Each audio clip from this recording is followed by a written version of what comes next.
got loud all of a sudden when I wanted to record. I am so cold. Holy smokes. Um, Hi. It's Aurora. Um, I'm drinking jasmine pearls tea. It's so good. This company is so good. There's a fun little story about this company actually. So back in college, um, I was introduced to this company, and they have a tea called Vanilla Jasmine, and it has such a unique flavor profile, and I love it. It's I've tasted nothing like it before. Anyway, drank the tea and had forgotten about them for many years, and I had at some point a few years back was like, what was that company called that had that really amazing vanilla jasmine tea? And so I was like, what was it? Something Moon. I remember like the logo and what it looked like, but I couldn't really remember the the name of the company. So I ended up looking it up and I found it pretty easily. And so I reached out to them and was, what did I say? Oh, I left a Facebook message or a fake comment on one of their posts. Was like, "Hey, I'm so glad I found you. This is really amazing. You know, here was what happened. I drank this tea in college, and then I was remembering it fondly, and I was looking for you, and here you are, and this is great." And then like a couple days later, well, I got a message from this guy who I went to elementary school with, and like we were in class in like first grade or something, and and he was like, "Hey, I think we went to elementary school together. Were you in this class or did you go to this school?" And I was like, "Yeah." He's like, "Well, I'm the owner of this company, this tea company." And I was like, "Holy crap." He's like, "Yeah, I bought it like 2 years ago." I was like, "Oh my gosh, that is so cool."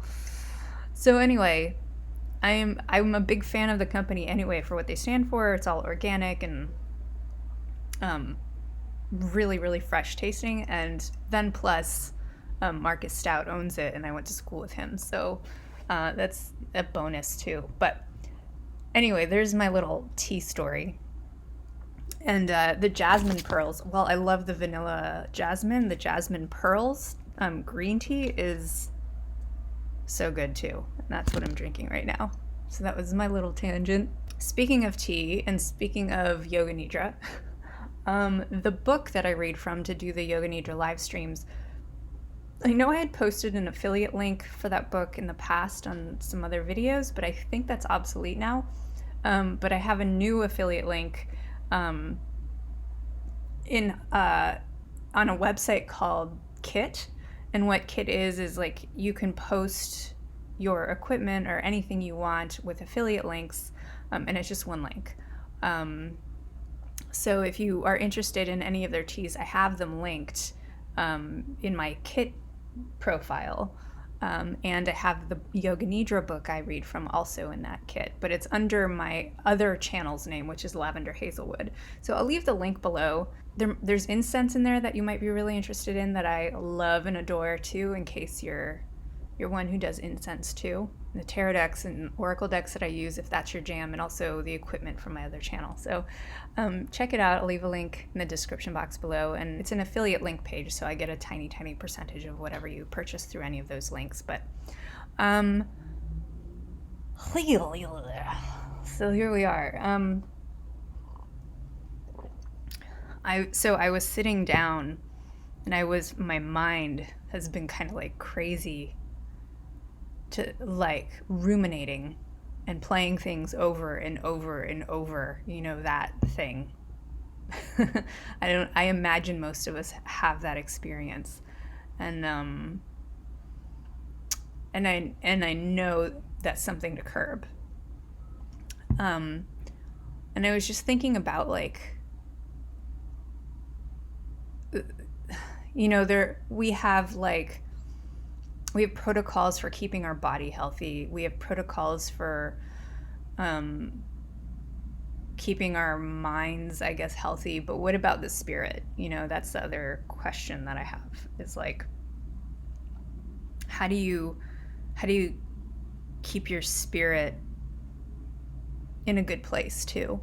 I sat down and was in class for my priestess school, and Jumana was talking about going, like when you're weary, you go in. So you take a step back, you go in, and you connect to your senses and find your pleasure point. And while I didn't find a pleasure point within my body necessarily that I was like, oh yeah, that feels better, what I had going was some pinon incense that I just love, and like that really transports me. And this tea, this jasmine pearls tea, which has the aroma is amazing too. So through my senses, just by letting myself surrender into the smell of this tea and the smell of this incense going, I was able to really get some clarity and pull myself out of this head spin that I was in. Sometimes, you need to do things not to take care of the body. Like, okay, like I'm generally pretty healthy in what I put into my body, but like that doesn't always bring pleasure. Sometimes you need to figure out how to please yourself, and so how do you pull yourself out of an emotional funk or an emotional, place and address the spirit within you rather than the mental complexity that's happening? And those are the touchstones that I'm starting to look for, is like, what kinds of things can I do in a moment's notice to change the obsessive nature of the internal world that can happen. There's health for the spirit as well that, that Western culture doesn't like to address at all. But it's necessary, and it's good. So this jasmine pearls tea was very healing for me and helped me ground, but also in combination with the pine, it was the pinon incense from Juniper Ridge, which is in the kit link below. But what are your touchstones? What do you do in order to take care of your spirit? I'll talk to you later. Bye, guys.